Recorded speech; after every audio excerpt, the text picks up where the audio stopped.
When you buy a new construction home, especially a to-be-built home, you'll have the opportunity to make your design selections and get your home to look the way that you want it to look.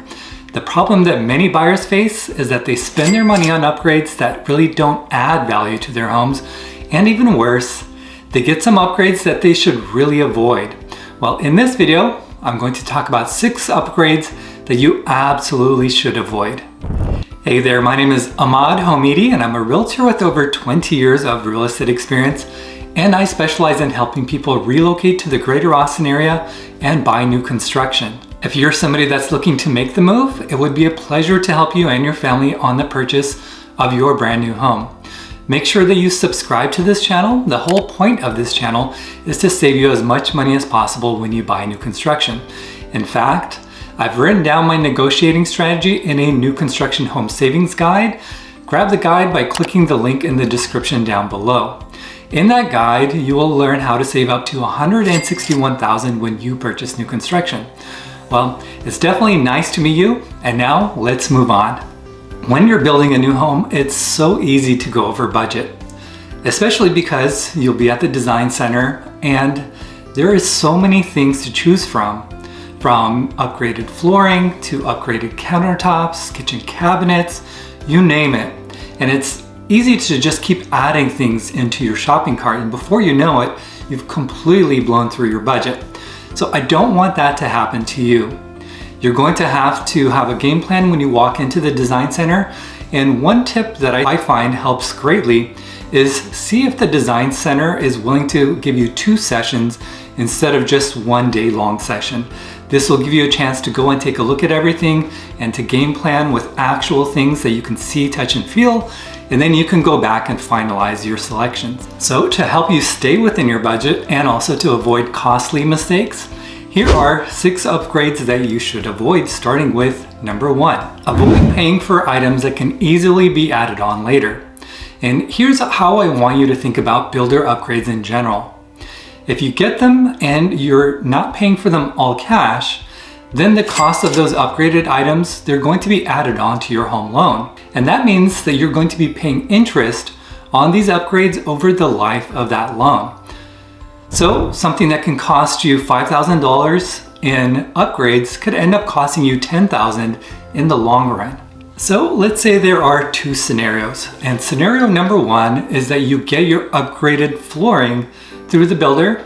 And scenario number 2 is you get the standard flooring. And then after you close escrow, you have a flooring company come back in and redo the flooring. Now in scenario number 1, you're going to get the convenience of having everything done for you by the builder, and your home will be ready to move into when you close escrow, but you'll add the cost of that upgrade to your home loan, and then you'll end up paying interest on it over the life of that loan. Now in scenario number 2, after you close escrow, you are going to have to wait for the flooring to be redone, but you'll save so much more on the upfront costs, and you also will now be paying interest on that upgrade. Now, if the goal is to prioritize saving money over convenience, then I want you to avoid getting the upgrades that can be easily added on after you close escrow. Tip number 2 is avoid upgraded appliances. Now, builders, they're going to offer different levels for their appliance packages, and they're usually going to be within the same brand.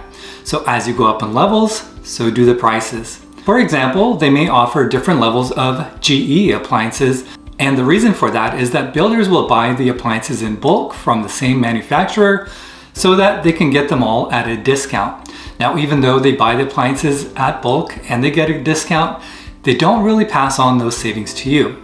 So for that reason, I would recommend that unless you're getting the upgraded appliance package for free, that you don't pay for any upgraded appliances. You can get them cheaper after you close escrow, and you're also going to have more options to choose from. And the cool thing is that most of the stores that sell these appliances, they also do the installation. So overall, it's a fairly painless and easy process. Tip number 3 are avoid upgraded light fixtures. Light fixtures are an easy after close fix. So I wouldn't recommend getting the upgraded light fixtures at the design studio because they are going to have limited selections and they're usually going to be marked up. So go with the standard light fixtures, close the escrow, and then buy them afterwards. It's going to be much more cost effective, and you're also going to have so many more options. As you know, when it comes to home design, trends change pretty fast, and the design center, they're not always going to have the newest trends. So you can get exactly what you're looking for after you close escrow, and you can take your time and get the light fixtures that suit your style. The installation is pretty easy, and you can hire somebody to get it all done and have everything installed in just one day. Tip number 4, avoid costly bathroom upgrades. Now, I think it does make sense to get some upgrades in the primary bathroom and also to some of the other bathrooms in the house, but only to a certain extent. I highly recommend that if you do have the option, go with double vanity sinks whenever possible. That does add value to your home, and it makes the bathroom more usable. Now, I don't think you need luxury finishes in the kids' bathrooms. I've seen some homes with upgraded marble bathroom countertops or with other luxury stone finishes in the kids' bathrooms. I think that's just too much, but of course it's a personal choice. I also wouldn't recommend upgraded tile finishes in the shower for all of the bathrooms. You can decide to do some in areas that make sense, but you don't need to upgrade every single bathroom in the home. There are usually some good choices within the standard tile that builders offers. So pick the best one, and then years later, if you want to upgrade the tile finishes in the showers, you'll have more choices, and then it can be done fairly easily. This is not going to be a major construction project that's going to take you weeks or months. This can get done in just a couple of days. And tip number 5 is avoid the upgraded insulation. The builder will offer you the choice of getting insulation in the interior walls of your home. This is an upgrade that I recommend that you pass on. The exterior walls of your home are already going to be insulated, and they're going to help with regulating the temperature of your home. That's where your energy efficiency is going to come from. Adding more insulation to the interior walls of your home is not going to help with increasing the heating or the cooling efficiency of your home. It also will not make too much of a difference when it comes to noise reduction.